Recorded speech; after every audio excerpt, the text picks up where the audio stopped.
Assalamualaikum warahmatullahi wabarakatuh. Selamat datang kembali di channelnya Mas Eka nih. Masih bareng sama Mas Eka pastinya. Oke teman-teman, di video kali ini Mas Eka masih memberikan informasi seputaran PIP atau KIP nih untuk teman-teman semua ya. Karena banyak yang nanya nih, ada beberapa teman-teman yang nanya, Kak, untuk aktivasi kira-kira yang ke banknya siapa ya? Apakah bawa anaknya atau orang tuanya atau bisa diwakilkan atau bagaimana nih Mas Eka nih gitu kan.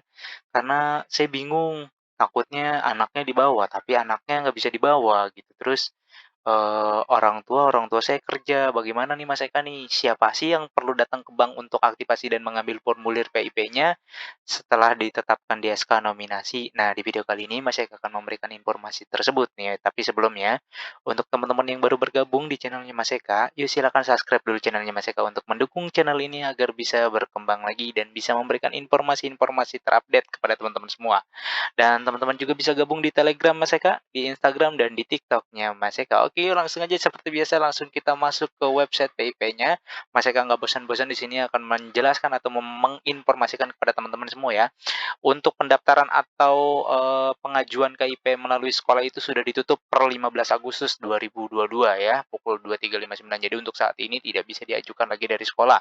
Nah, jika misalkan mau mengajukan lagi dari sekolah, nanti kemungkinan dibuka lagi atau cut off datanya itu, datanya diambil nih, pengambilan datanya itu nanti kemungkinan dibuka lagi di bulan Februari atau Januari atau Februari tahun 2023 atau di semester 2. Kalau sekarang diperbaharui bisa gitu kan, dari Dapodiknya diperbarui, udah diperbarui ya, tapi cut off datanya atau data yang akan diambil itu nanti kemungkinan di bulan Februari atau di bulan Januari. Kalau yang kemarin itu di cut off-nya per tanggal 15 Agustus. Jadi data yang dipakai adalah data per 15 Agustus 2022. Kalau misalkan lewat dari situ maka datanya tidak masuk ke PIP gitu. Jadi belum masuk, bukan tidak masuk, belum masuk.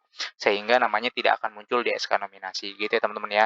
Nah, kalau misalkan teman-teman ingin mencari tahu kira-kira teman-teman dapat atau tidak, itu teman-teman bisa ngecek di sini ya, cari penerima PIP, masukkan NISN teman-teman, kemudian tahun, bulan, dan tanggal, kemudian nama ibu kandungnya dicari. Nanti di situ ada keterangannya, teman-teman masuk sebagai SK nominasi atau SK pemberian ya. Kalau misalkan bingung SK nominasi dan SK pemberian itu ada di video Mas Eka sebelumnya sudah dijelaskan apa itu SK nominasi dan apa itu SK pemberian ya. Yuk langsung aja kita ke pembahasannya. Nah, di sini sudah ada pembahasannya formulir pembukaan atau aktivasi rekening siapa aja yang boleh ngisi dan siapa yang menandatanganinya ya.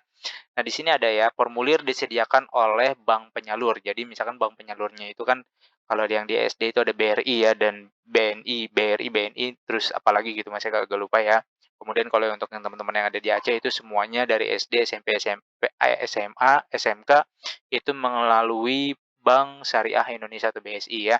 Nah, di sini formulir diisi dan ditandatangani sesuai tabel sebagai berikut ya. Untuk peserta didik SD nih ya, pengisi dan penandatangannya itu orang tua atau wali. Jadi misalkan, ayahnya atau ibunya boleh, kalau misalkan, ayahnya pergi biasanya di sini ibu-ibu nih ya, ibu-ibunya pada yang ngisi gitu, atau tidak punya ayah dan tidak punya ibu atau yatim piatu ya, maka diisi oleh walinya ya, yang merawatnya atau yang, mengasuhnya saat ini ya. Begitu juga dengan yang SMP. Jadi SD dan SMP itu orang tua atau wali ya, masih orang tua dan wali ya ke sana. Bawa anaknya atau tidak, kalau bisa nggak usah ya, kalau misalkan seperti ini tidak usah bawa anaknya.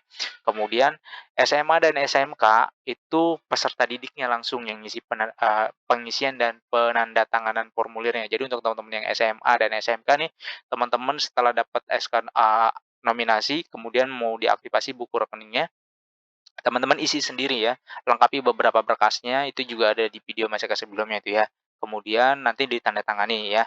Itu diisi oleh teman-teman sendiri nih untuk jenjangnya SMA dan SMK. Kemudian untuk SDLB nih, SMPLB ya itu diisi oleh orang tua atau wali ya. Jadi untuk sekolah dasar luar biasa dan sekolah menengah pertama luar biasa itu diisi oleh orang tuanya atau wali sama seperti SD dan SMP biasa ya. Kemudian untuk teman-teman yang ada di SMA LB, sekolah menengah atas luar biasa, itu, boleh peserta didiknya atau orang tua atau walinya. Jadi, boleh ya kalau misalkan, memang tidak bisa peserta didiknya, maka boleh sama orang tua atau walinya ya. Kemudian untuk program paket C ini ya, program paket C, itu peserta didik ya teman-teman ya, karena paket C itu setara dengan SMA atau SMK ya teman-teman ya. Jadi, ini bisa diisi oleh peserta didiknya. Kemudian program paket B dan paket A itu Di sini diisi oleh peserta didik apabila sudah cakap hukum yang salah satunya ditandai kepemilikan KTP. Jadi misalkan ini kan kayak paket A dan paket B itu,